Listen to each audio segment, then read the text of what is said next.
Imagine this.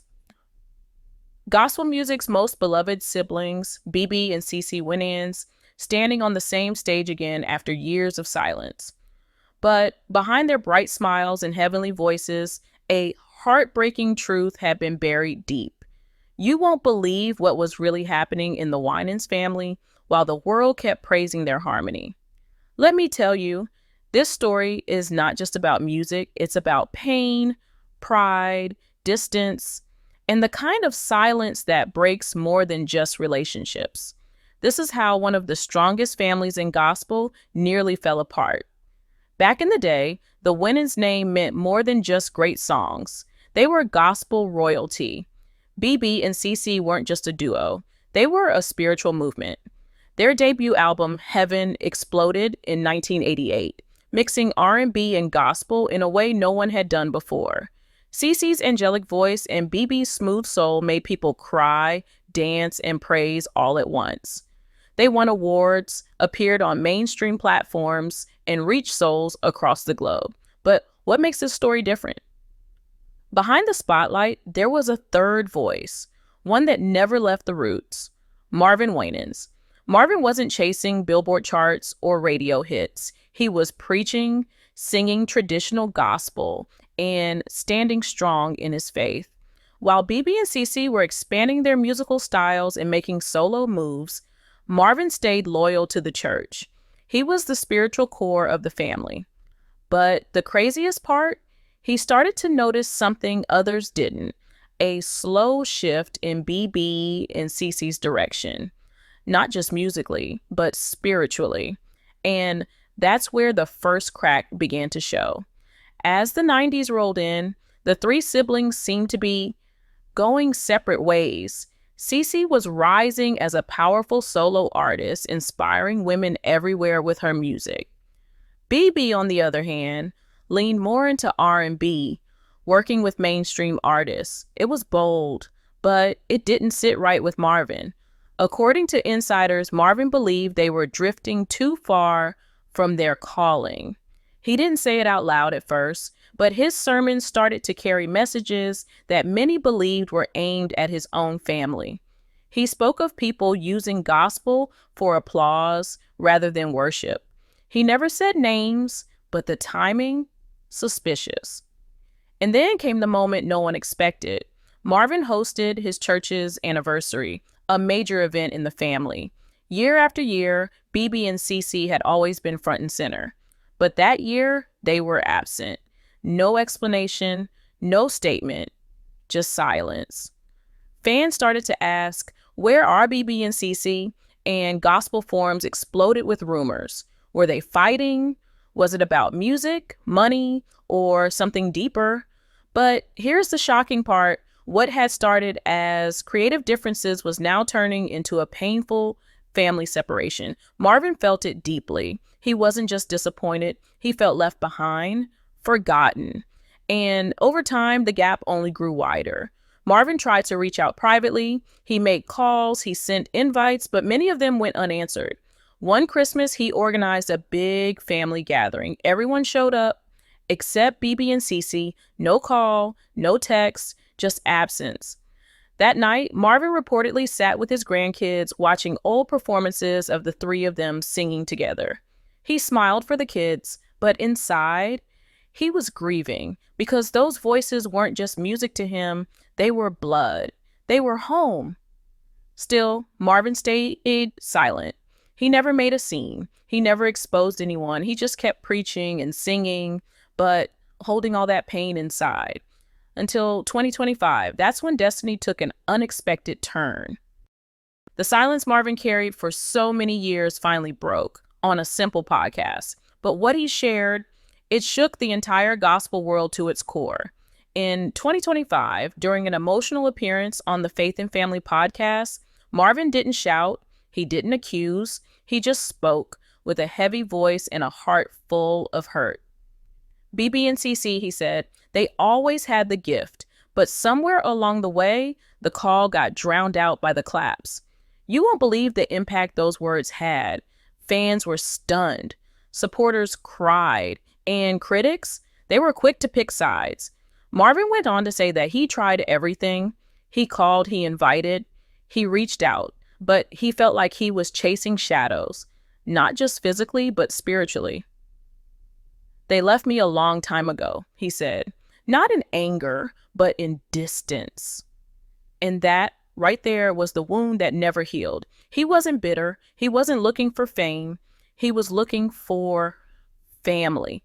And that's what made this so real. This wasn't gossip. It was confession. This was years of quiet heartbreak finally finding a voice. The podcast clip went viral.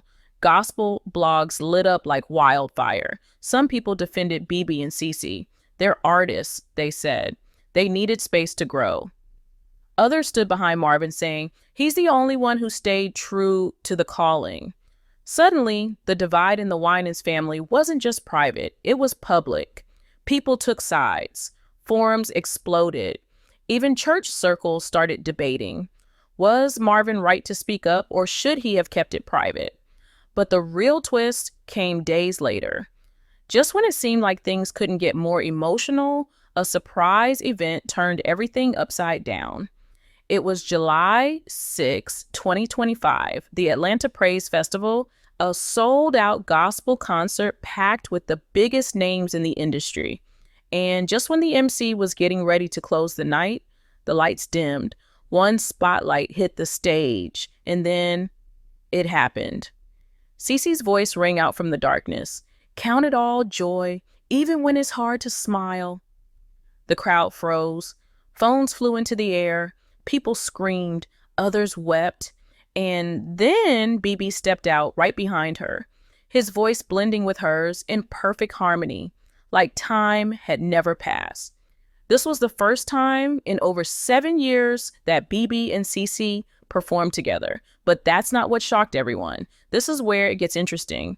In the middle of the song, the music faded and BeBe took the mic. He looked at the crowd and said, this moment isn't just about music, it's about healing. We've been distant, we know that, but sometimes life pulls you so far away you don't even realize it until it's too late. And then CeCe turned to the crowd and said the words no one expected. We love you, Marvin, we always have, and we hear you. The crowd gasped. They didn't speak his name for applause, they spoke it for peace. But the painful truth? Marvin wasn't there. He wasn't even invited.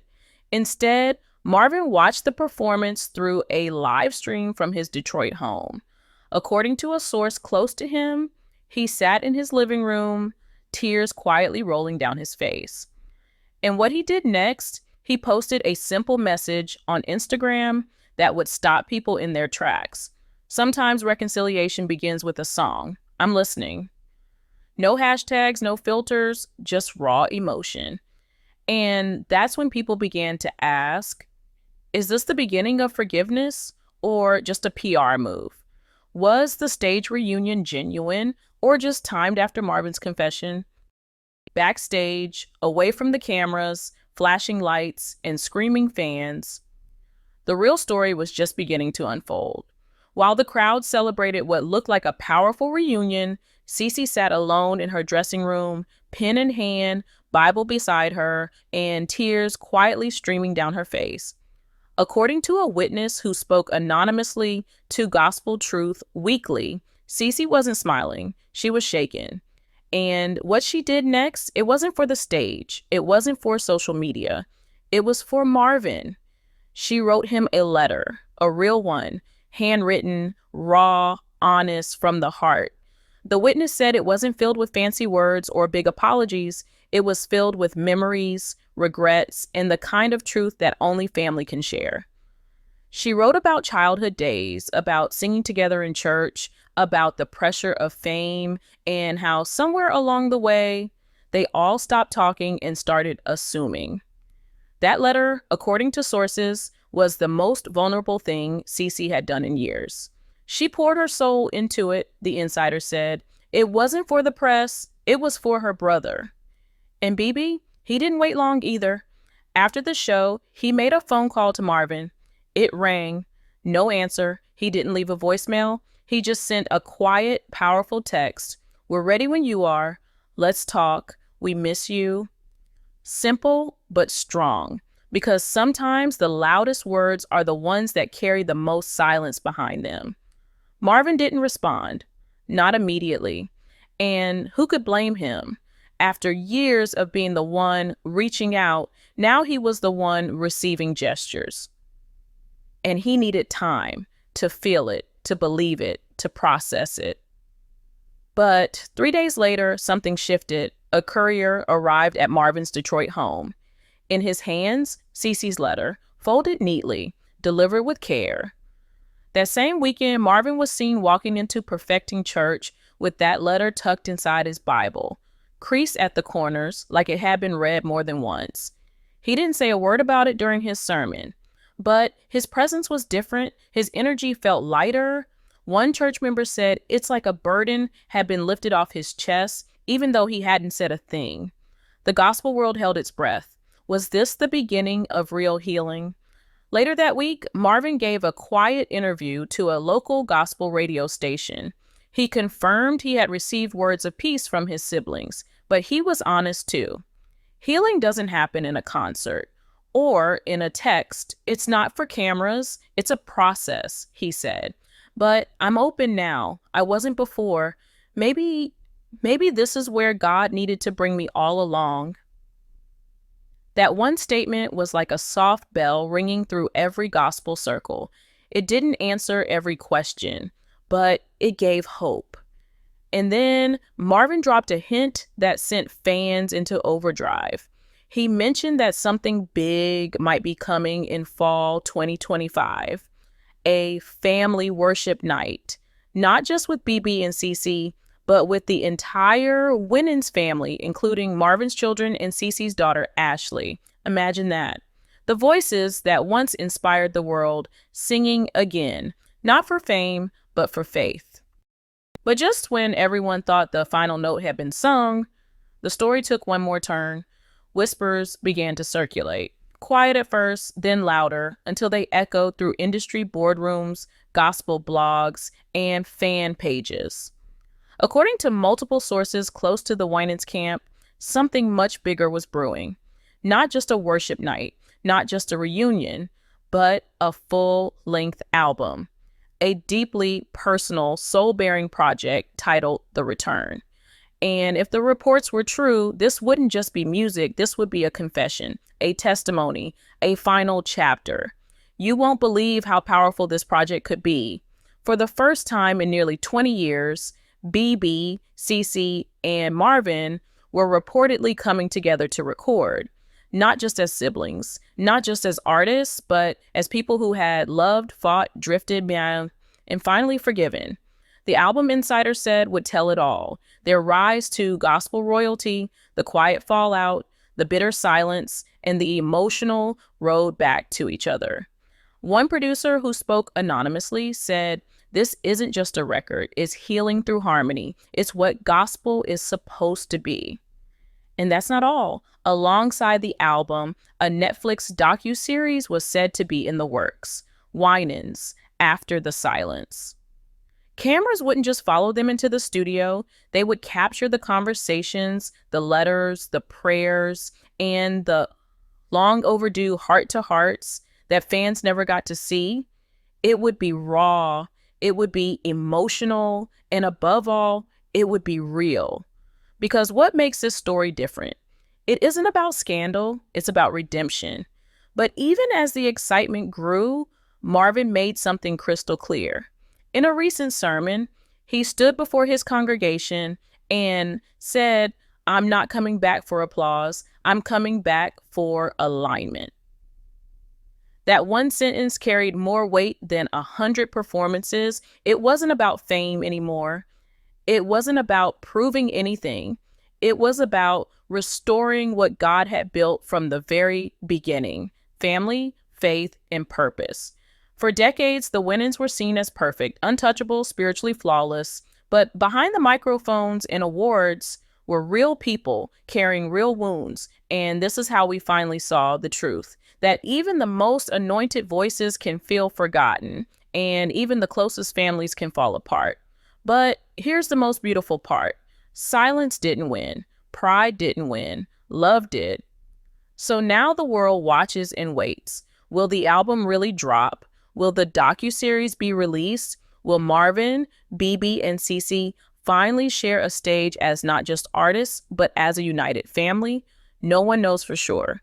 But one thing is clear: the seeds of healing have been planted, and whether they grow into music, ministry, or both, this story has already touched thousands. Because sometimes destiny doesn't follow the script we expect. Destiny took an unexpected turn. And maybe, just maybe, it's turning them back toward each other. So, what do you think? Was this a real reconciliation or just a moment for the cameras? Do you believe the wounds were truly healed? Or are there still conversations waiting to happen? Drop your thoughts in the comments. We're watching each and every one of them. And if this reunion album ever sees the light of day, trust me, you'll hear it here first.